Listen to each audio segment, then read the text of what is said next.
الحمدللہ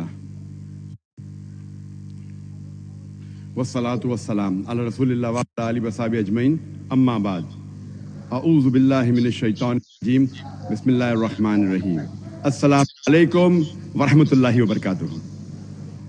عام سوال جو غیر مسلمان اسلام کے متعلق کرتے ہیں وہ ہے کہ اسلام خواتین کو ذلیل کیوں کرتا ہے حجاب میں رکھنے کے بعد؟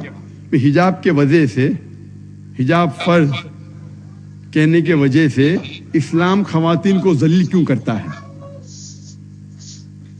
اور اس کا جواب جاننے کے لیے ہمیں ہسٹری تحریک پڑھنی پڑے گی کہ بیبلونین سویلائزیشن کے دور میں جب ایک مرد خواتین کا قتل کرتا تھا، اس کو سزا ملنے کے بدلے اس کے بیوی کا قتل کیا جاتا تھا۔ یہ اس ٹائم کا قانون تھا۔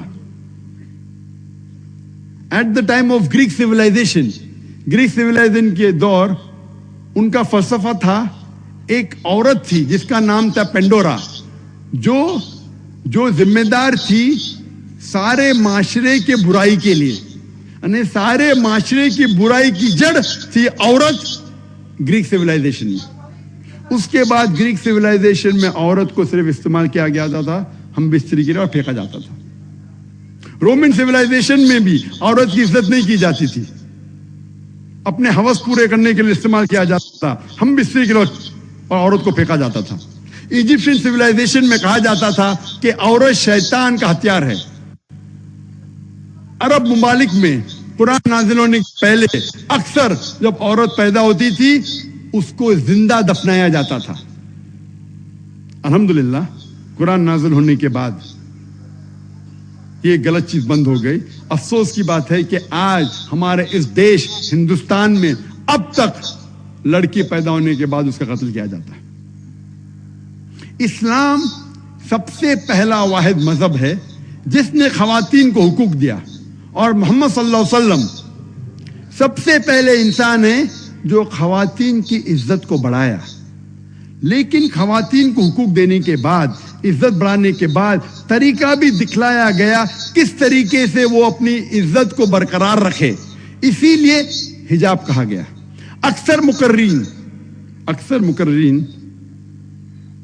کہتے ہیں اسلام میں خواتین کا حجاب، لیکن اللہ سبحانہ و تعالی قرآن مجید میں پہلے ذکر کرتے ہیں مرد کے حجاب کے بارے میں، اس کے بعد عورت کے حجاب کے بارے میں۔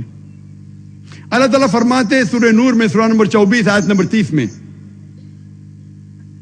کہ اے مومنو، جب بھی آپ کوئی عورت کو دیکھتے ہیں تو اپنی نظر نیچے کرو اور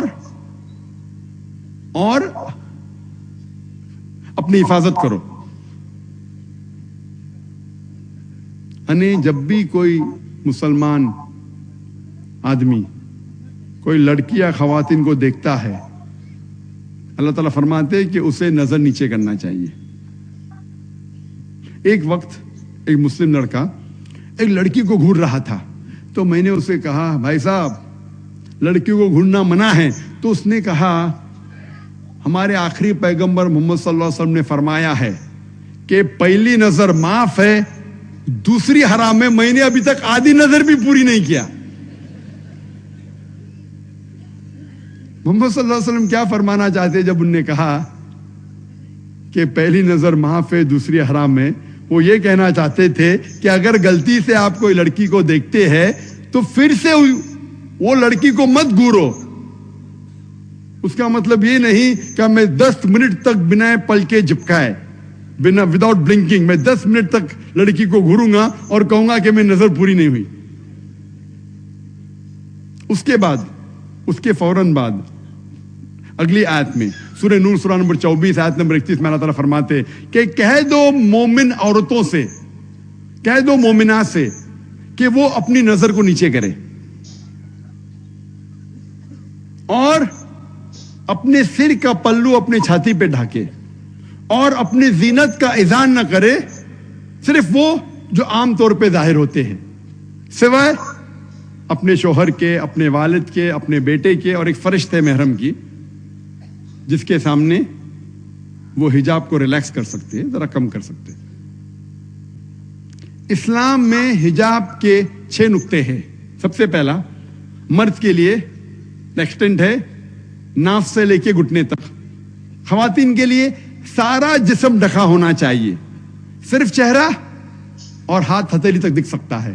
کئی علماء کہتے ہیں کہ چہرہ بھی ڈھکا ہونا چاہیے. دوسرا نقطہ, یہ پہلا نقطہ مرد اور عورت میں علیحدہ ہے, باقی 5 نقطے ہو بہو وہی ہے. دوسرا نقطہ, دوسرا پوائنٹ, کہ کپڑے اتنے پتلے نہیں ہونا چاہیے, اتنے مہیم, اتنے خفیف نہیں ہونا چاہیے تاکہ آپ اس کے تھرو دیکھ سکیں. نمبر 3, کپڑے اتنے چست نہیں ہونا چاہیے تاکہ بدن کا نقشہ دکھے. نمبر 4, کپڑے اتنے بھڑکیلے نہیں ہونا چاہیے تاکہ دوسری جنس متاثر ہو. نمبر 5, کپڑے دوسرے مذہب کی نشانی نہیں ہونا چاہیے. نمبر 6, کپڑے دوسرے جنس کے نہیں ہونا چاہیے. یہ 6 نقطے ہیں حجاب کے لیے. اور اس کے باوجود ان نقطوں کے علاوہ یہ کپڑے کا حجاب ہے, اس کے علاوہ حجاب کے دائرے میں یہ بھی آتا ہے کہ کس طریقے سے آپ بات کرتے ہیں, کس طریقے سے آپ چلتے ہیں, کس طریقے سے آپ سوچتے ہیں. حجاب آنکھوں کا, حجاب ذہن کا, حجاب دل کا. اور اللہ تعالیٰ فرماتے ہیں سورہ احزاب میں, سورہ نمبر 39 آیت نمبر 59 میں, سورہ احزاب سورہ نمبر 33 آیت نمبر 59 میں, کہ اے نبی کہہ دو اپنے بیویوں سے, اپنے بیٹیوں سے اور مومن عورتوں سے کہ جب بھی وہ باہر جائے تو جلباب اوڑھ لے تاکہ وہ پہچانی جائے اور ان کے ساتھ کوئی چھڑکانی نہیں کرے. حجاب کا اہم مقصد دیا گیا قرآن مجید میں سورہ احزاب میں سورہ نمبر 33 آیت نمبر 59 میں. آپ حجاب پہنو تاکہ لوگ آپ کو پہچان سکے کہ آپ ایک نیک عورت ہے, آپ ایک ماڈسٹ عورت ہے, اور آپ کے ساتھ کوئی چھڑکانی نہ ہو. میں آپ سے ایک سوال پوچھنا چاہتا ہوں کہ اگر گجرات میں, یا لے لو اس شہر یا گاؤں میں, اس کا نام لو کہ سمی ہے, اگر 2 بہنیں, دونوں خوبصورت, دونوں جڑوا بہنیں ہیں, ہو بہو خوبصورت, بہت خوبصورت, اگر اس شہر میں چل رہے ہیں, گلی میں چل رہے ہیں, اور ایک بہن پہن رہی ہے اسلامی لباس, حجاب, سارا بدن ڈھکا ہوا, صرف چہرہ اور ہاتھ ہتھیلی تک دکھا ہے, اور دوسری بہن پہن رہی ہے مغربی لباس, شارٹس, منی اسکرٹ اینڈ لو نیک, گلا ایک دم نیچے تک,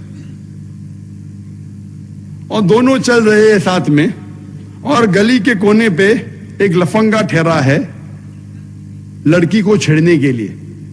میں یہ پوچھنا چاہتا ہوں وہ کون سی لڑکی کو چھیڑے گا, وہ جو اسلامک حجاب پہنی ہے کہ وہ جو مغربی لباس شارٹس اور منی اسکرٹ پہنی ہے؟ کون سی لڑکی کو چھیڑے گا, کون سی لڑکی کو چھیڑے گا؟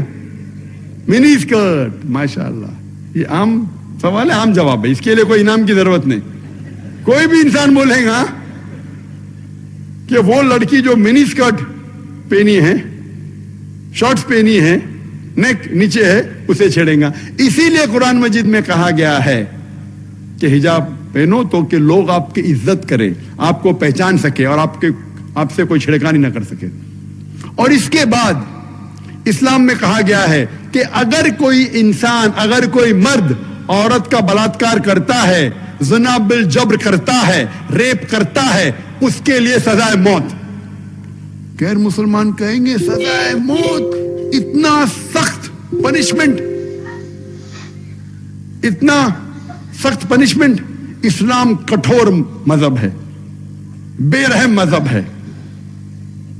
جب میں پوچھتا ہوں غیر مسلمانوں سے, اللہ نہ کرے, خدا نہ کرے, آپ کی ماں کا کوئی بلاತ್ಕಾರ کرتا ہے,